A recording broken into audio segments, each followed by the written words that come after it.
I never knew exactly what it was I wanted to do, but I knew as a banker that wasn't fulfilling to me. Certainly I had the skill set, but it wasn't what I was going to love getting up to do every morning. And I recall this so clearly.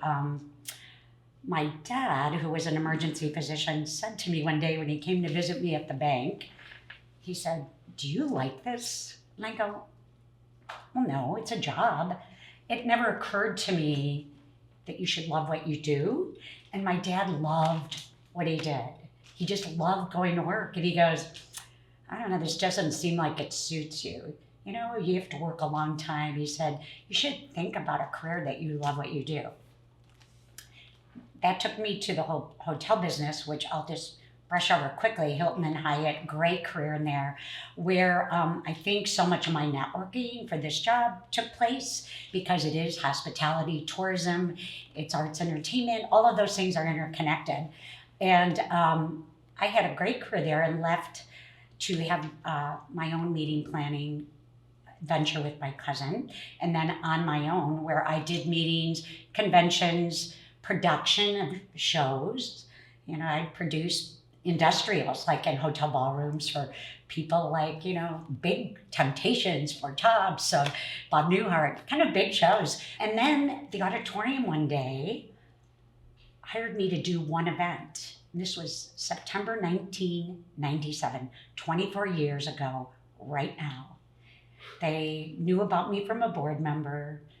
You know, the worst thing a board member can do is try to push a person they know on a CEO. But Jan Kalish goes, "I'll meet her for breakfast." She hands me a little job to do an event, and the rest was history. I started coming in one day a week to plan this event, and I was like a kid in a candy store, like going, "Oh my God, what are they doing in there?" "Well, that's the group sales office." And, you know, all of a sudden shows were coming in, and I remember clearly, although not all of this is documented back then, but September of 1997, the first dance I saw was Ballet Folklorico de Mexico, de Amalia Hernandez. Jan just looked at me and she said, "Well, you know, you work here, you can come to the show." Okay. Never heard of them, never saw them. It was great.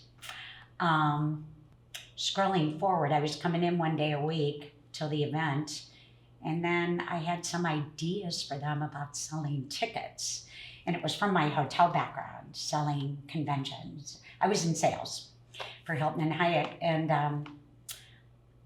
I don't know why, it just struck me that I could help them, and gave Jan some ideas, and she said, "Well, why don't you come in and do group sales?"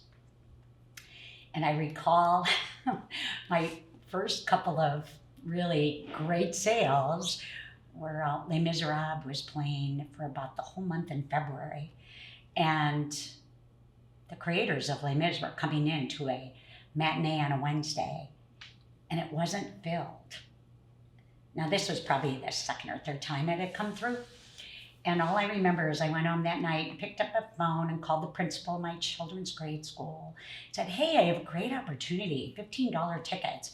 Would you want to bring the school there?" She brought 4th through 8th grade. So now I had a 200-person group. And I called Jan and I go, "Am I allowed to book 200 tickets?" She goes, "How did you do that?" I go, "Well, I made a phone call."